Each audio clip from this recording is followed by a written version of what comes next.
My dear students, आज हम lecture number 57 में डिस्कस करने जा रहे हैं let angle theta and phi be कंस्ट्रक्टेबल।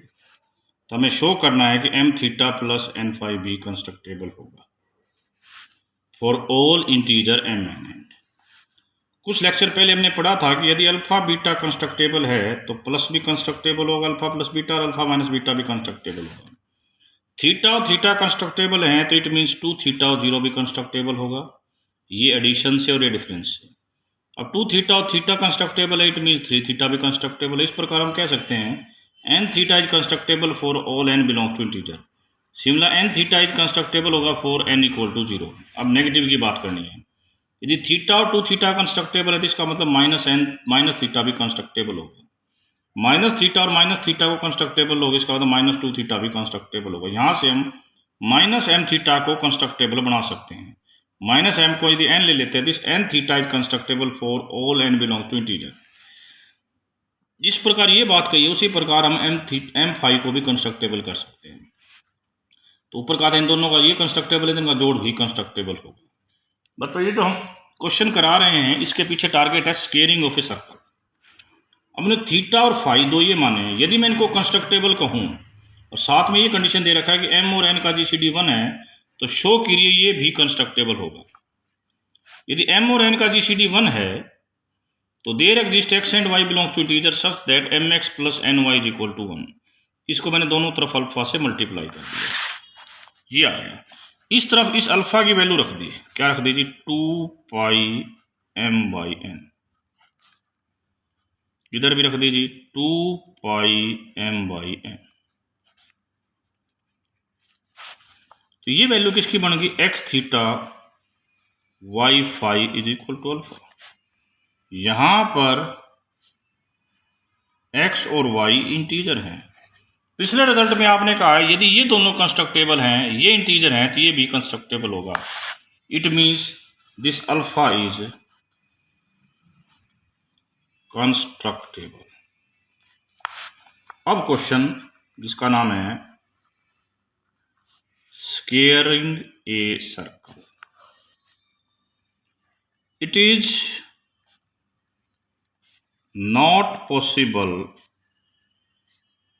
to construct by ruler and compass a square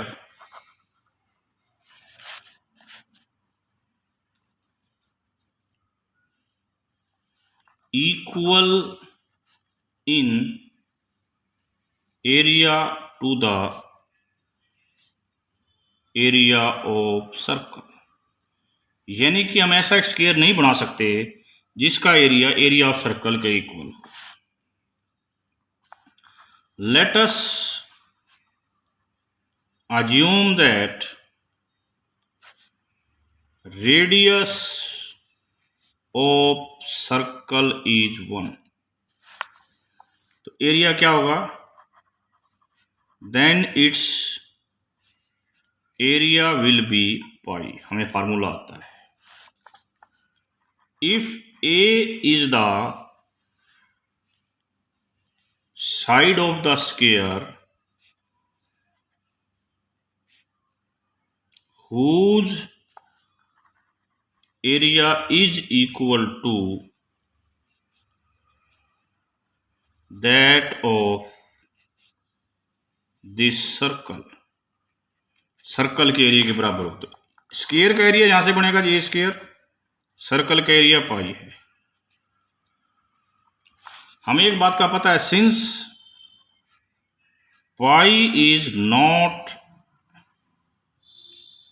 algebraic over Q, so that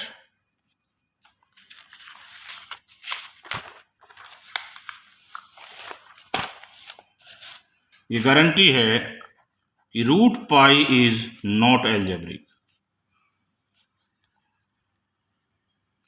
over Q. क्यों? क्योंकि ये अलजेब्रिक हो गई तो वो भी अलजेब्रिक हो जाएगी।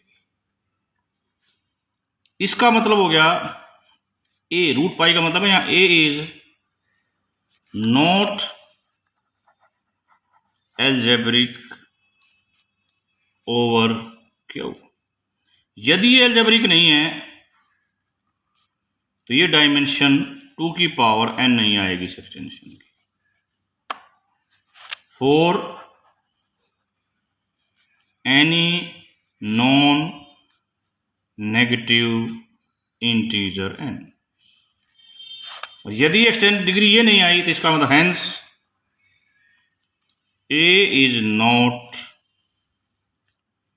कंस्ट्रक्टेबल बाय रूलर एंड कंपास। ये हमारा रिजल्ट आ गया। नेक्स्ट क्वेश्चन, जो तीसरी प्रॉब्लम थी उसकी बात पर आ रहे हैं हम। डुप्लीकेटिंग ए क्यूब, ये तीसरी प्रॉब्लम थी जो हमने चैप्टर के स्टार्ट में डिस्कस की थी। It is not possible to construct by ruler and compass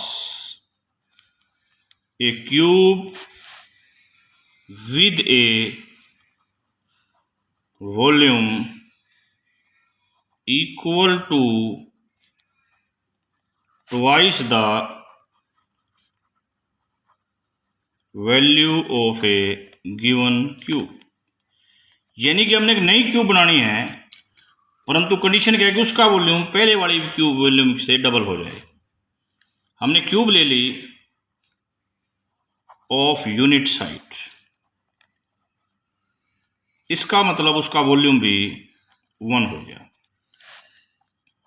late x be the side of cube with volume 2 to be constructed, बनाई जानी है। तो इसका मतलब क्या हो गया कि एक वो क्यूब बनाई जानी है, उसकी साइड तो x है, उसका वॉल्यूम 2 आएगा। इसका मतलब x cube equal to 2। Now x is equal to root this cube root of 2 is the only real root of, ये इररिड्यूसिबल पॉलिनोमियल की बात होगी, irreducible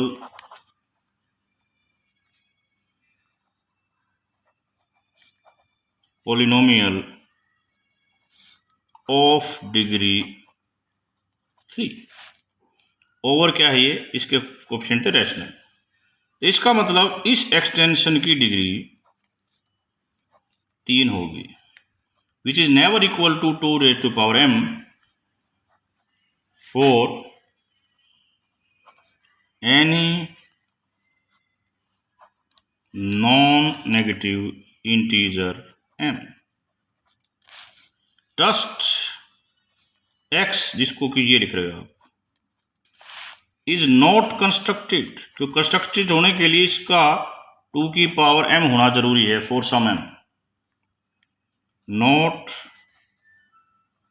कंस्ट्रक्टेबल by ruler and compass. तो ये तीनों प्रॉब्लम जो हमने स्टार्टिंग में डिस्कस की थी वो हमने कर दी। आज हम एक नई क्वेश्चन की अब बात करने जा रहे हैं, वो देखिए। A regular n-gon is constructable if and only if phi n is a power of 2। Alpha को हमने सिस 2 पाई बाई n लिया। अल्फा क्या है? Alpha is a primitive nth root of unity. अब हम सपोज स्टार्ट में करके चलते हैं। Suppose that the regular n-gon is constructible. देखिए रेगुलर n-gon बनती है ना, तो इसका मतलब ये जो एंगल है ना, ये एंगल बनता है उसमें, ये एंगल कंस्ट्रक्टेबल होना चाहिए, इज कंस्ट्रक्टेबल। और आपको एक बात बताई थी, यदि ये एंगल कंस्ट्रक्टेबल है तो इसका कोस भी कंस्ट्रक्टेबल होगा। कोस को हमने नाम दे दिया बीटा, वो भी कंस्ट्रक्टेबल होगा। ओके, अब ये अल्फा और अल्फा का इनवर्स यहां पर अल्फा का कंजुगेट बनेगा, इनको जोड़ेंगे तो ये तो आएगा कोस 2π/n plus iota sine 2π/n, और जो इनवर्स आएगा वो आएगा जी कोस 2π/n minus iota sine 2π/n, 2 कोस 2π/n। इसका मतलब ये चीज कहाँ पाई जाएगी, ये इन दोनों से मिलकर बनी है, तो this belongs to Q alpha. Okay, very good. अब ये जो बीटा ले रहे हैं, ये बीटा ये रैशनल तो नहीं है, तो हम कह सकते हैं क्यू से बड़ी फील्ड का नाम होगा जिसमें क्यू बीटा पाया जाएगा।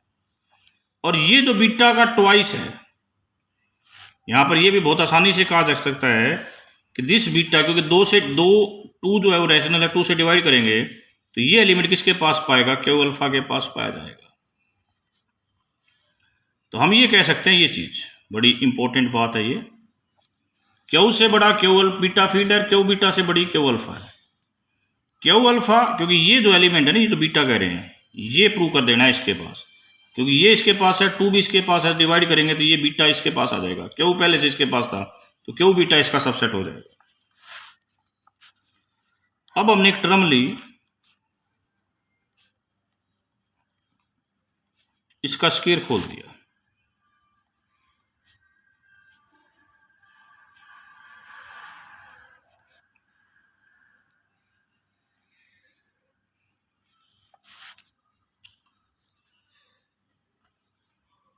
ये आ गया हमारे पास।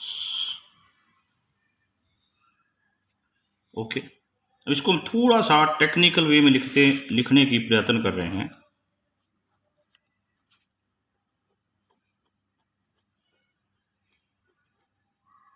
ये क्या लिखा है, इसको नहीं छेड़ा, 2 अल्फा, इसकी वैल्यू क्या होगी, ये और साथ में 2 अल्फा 1/अल्फा। सोल्व करोगे क्या मिलेगा,